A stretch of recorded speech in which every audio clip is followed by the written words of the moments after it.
I'll start. My name is Marty Carl. I'll kind of keep the introduction short. I guess Tom did a good job. I'm president of Philly Pretzel Factory. We're about 125 stores open right now.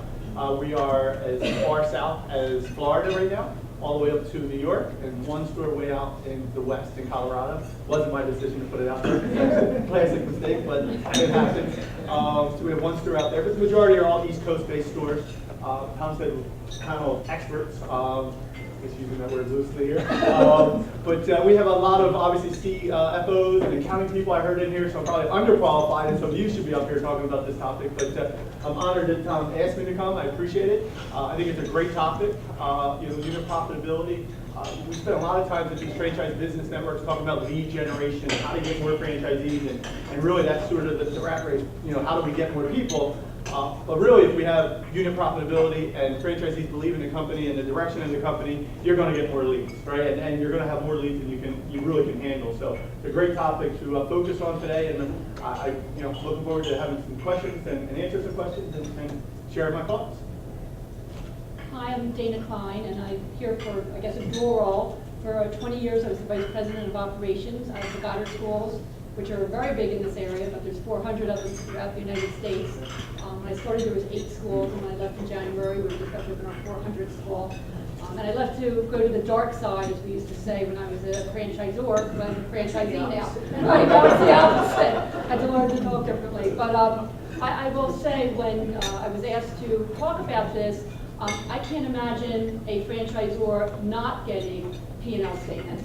As the person in charge of operations, it was my job to make sure that every franchisee was as profitable as they can be. And those P&Ls were a Bible to me. And even at 400 locations with 75 operations people in the field looking at them, I still looked at every single one every month. So it's a great topic because a lot of times we only focus on the revenue. We're only focusing on the sales. But one of the keys to staying in business is to really look at every item on that P&L statement.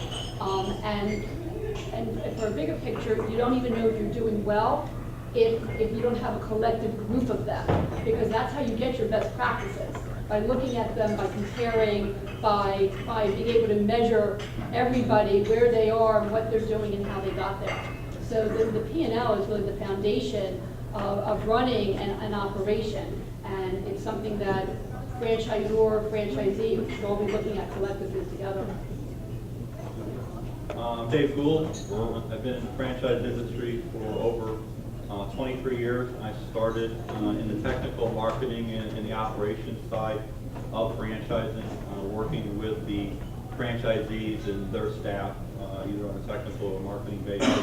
And I progressed up to regional vice president within that organization, and that was basically overseeing everything. And one of the key parts really was to oversee the profitability or help them become profitable. And the system that I was with actually launched back in the early 70s, and it really only had like a glorified cash box accounting system. They had no automated system. Everything was pretty much done by hand. And really the franchisor at that time didn't even know what the profitability was or what the benchmarks should be. So we started finding ways of implementing these, and one of them was to add more information on the royalty form, and in particular with that industry to collect the cost of goods and then try to look at those cost of goods and find ways that they can improve those numbers to put more profit into the franchisees. And what we did is we ended up tying it in and then launching into a QuickBooks format that we would provide chart of accounts to them, so that we would have then the benchmark information that we wanted, that we were collecting. But the hard problem was trying to go back and get those older legacy franchisees to give us that information. So we put some preferred vendor programs together. And one of the stories I like to tell is a program that we went around, we talked to the franchisees, and a lot of the older ones, and about 50% of the system at that time, didn't want to participate in the program. They didn't want to sign an agreement and provide us with their P&Ls to be part of it. So what I did is, it was basically a program where they got the best bracket pricing and 15% off of that. They tied into this, plus a rebate program, which was an additional 3, 4, or 5% rebate check at the end of the year. And I requested to get those rebate checks sent to me, and then I would go around and have regional meetings. And I would specifically pair up franchisees that were in the program sitting next to ones that weren't. And then I would go around and hand out rebate checks, and some of them were in excess of $50,000. And these franchisees that didn't sign up for the program were questioning, where's my check? And it was basically our way to show them that if you can become part of this program, you're going to get a savings, but we need you to basically provide the P&L so that we can get more data so that we can show them how we can help them make more money. And I think one of the things that we were talking about preparing for this meeting was about corporate culture, and about how it all sort of starts with that. So I don't know, Marty, if you could, speak to that. Sure. Well, I mean, the numbers, I guess there's a couple things, knowing the numbers, I guess it's part of the culture. And, we use the term in our company, the genuine leaders know the numbers. Genuine leaders know their business. And we actually say that. So, you make the franchisee look at the numbers as not just, it's part of, being a leader in the store. It's part of, it's a marketing function, it's operations function, it's a numbers function. Obviously, probably the most critical thing. So we'll use that term a lot. So they know the numbers and really focus on the numbers. But then how to manage the numbers also is an important component of it. So that's part of what we try to do in the culture. When I first started with Philly Pretzel Factory, and still to this day, we have some challenges getting the data back from franchisees. But we're slowly changing that mindset and that culture within the organization by consistently asking for it, but then also giving them a value for why. The why is, why do you need that information? Why do you want it? And then hopefully we're able to show them by giving us that information that we're going to be able to help them run a more profitable business. Questions? Guys, anybody want to? That's gonna be one of my, I'm a field consultant, so when you talk to franchisees about what's your P&L, sometimes I get, what's a P&L, which scares me. And then I get, well, why do you want to see it? Like, it's none of my business. I'm corporate. It's none of my business to see how my business is. So that's why I was curious how, like, is it mandatory that you require your franchisees to submit? Like, my last company I worked for, every month they were required to submit. The company I work for now, it's not required. So I don't know if you made it mandatory or you're more or less looking at it as the buying, like the quality conversation, I guess, that you have with them. Well, it's a combination of both in our company and the rest of the time also. It is mandatory. It's one of those mandatory but not so mandatory. If you don't do it, what's going to happen kind of deal. In our company right now, we have to, again, I think it has to be though in companies going forward, in our company going forward, become part of, it's mandatory, you have to provide it, here's the reasons you have to provide it. Here's what's going to happen if you don't provide it. I mean, I think that's ultimately what has to, will What happens happen. if they don't provide it? Well, I mean, technically, and you hate to say this, I mean, it's a default issue. I mean, there's, it's written into the contract that you have to provide that information. If it gets to that point, then you got some relationship issues and things like that, or maybe even the franchisee doesn't want to provide it because they don't want you to know, because maybe they're hiding some numbers. There's other factors there you got to maybe work through with that franchisee. And I think with us, we use the word mandatory. It was part of the system. So that word mandatory, it never came up. In training, it would be on a monthly basis. Here's what we get on a weekly basis. Here's what we get on a monthly basis. It was something that was part of the system. There was not a question whether it was mandatory or optional.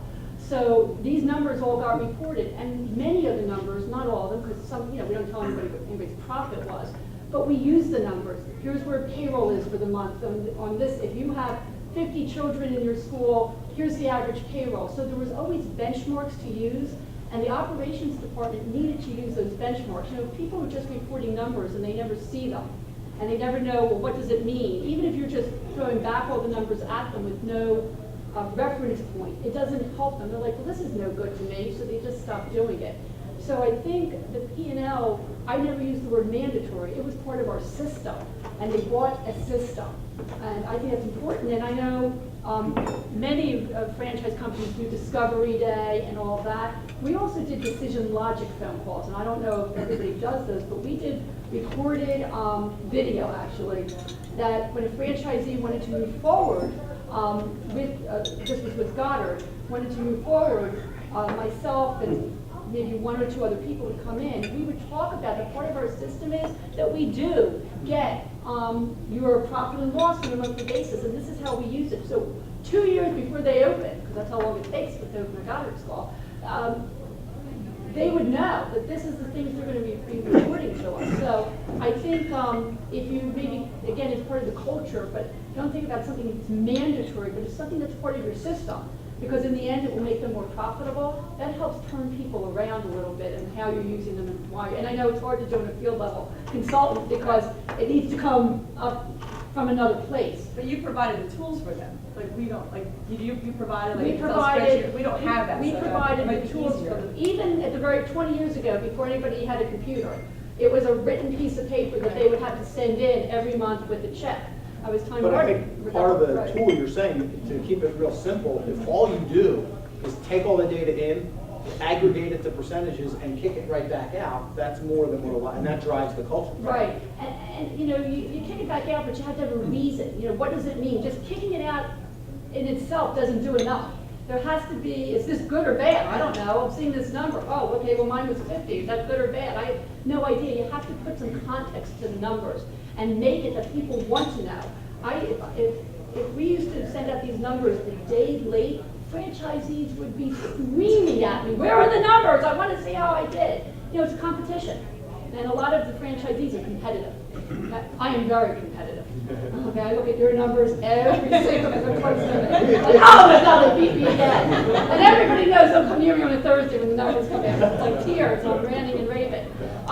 That's some of the culture that we instilled, and I instilled in my staff, even though the poor little massage therapist, oh my God, somebody beat us this week, you shouldn't have. You know? So I think part of it is that culture, and sometimes just changing the terminology. Keep it from mandatory, make it part of the system, you know, and how you can help them.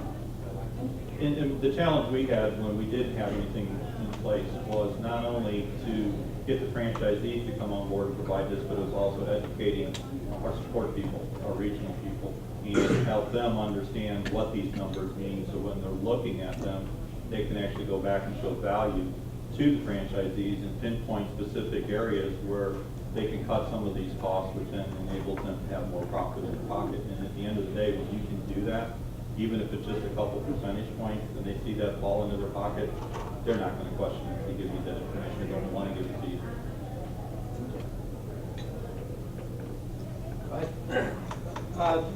I've heard all of you talk about P&Ls. What about balance sheets? Is that something that you've collected? And the reason I ask that, sometimes owner's comp enters into the equation. It's real hard to compare net income from one franchisee to another if one of them is pulling money out of the equity part of the business. Did you guys hear that in the back? The question was balance sheets. I can say for us, we had a list of all the definitions of how each category needed to be reported, and any money they would get paid from themselves, even if they were on payroll, came out of the bottom line. We would have them add or subtract things back in. So if a number looked out of whack, we would actually call, oh no, I'm paying myself this amount. No, it doesn't go there. So we didn't look at that. We would try to stay within our definitions. And there were mistakes, believe me. And there were people who, it may take us 2 or 3 months to catch that something was wrong. But how about, say, receivables or inventory or other things like that? I will let Marty speak to that, because where I am now, they don't actually collect P&L statements. I collect my own P&L statement. Well, I mean, the quick answer for us is, we do not, get a balance sheet, and we give a standard chart of accounts that we want them to fill out the P&L. We really look at that as, what are the numbers, and then we can go in and you can determine, looking at the P&L, if there's some things that, shouldn't be on there, or because car expenses, phone expenses, other things like that you can kind of pull out. We're really looking at in our business, the 2 main variable costs that you can control, which are the cost of goods and the payroll percentage. And most businesses, quite frankly, that you can manage, because you've already spent the fixed cost numbers, right? With your rent, your debt service, you've negotiated all those things in advance, and you've got that fixed number. So what can you manage, and what can you really change are those 2 variable sort of numbers. And that's what we really kind of focus on at our company. Joe, you have a question? Yeah, Rusty brings up a very interesting point in the debt service for franchisees, because oftentimes franchisors are the debt service for the franchisee is invisible to the franchisor. They don't know that franchisee, before they went and got their SBA loan, also went out and got a home equity line of credit and changed their house payment from $2,000 a month to $4,000 a month. That extra $2,000 does not end up in the accounting continuum, either on the P&L or in the balance sheet.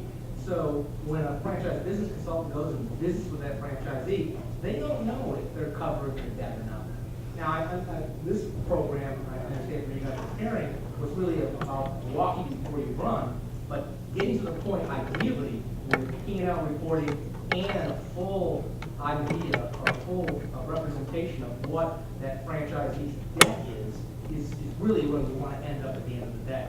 But of course, to choose on what Marty's saying, is one of the challenges is, it's at that point, it's very late. So, you know, you have that struggle where they have this debt service and they start making bad decisions. And maybe that's what comes out, and they stop spending the money on marketing and they cut their labor too low. And, you know, because what are the controllable expenses? In fact, that's wasn't your direct question, but I think a tie-in. What are some of those controllable expenses that franchisees in the room should really be obsessing about and thinking about? Well, personally, for me, it's the cost of goods and materials and supplies that you need to buy to be able to provide the services that you're selling. And if you can, as a franchisor, put together these various vendor programs where they can buy in bulk and get that discount, that is going to be a bonus to them and also to you to be able to do that for them. They'll see the value again in that, and they'll be able to lower those numbers, which of course then will put more profits on. One of the things I want to talk about is also the receivable end of it, because that cash flow, that money that you got out on the street,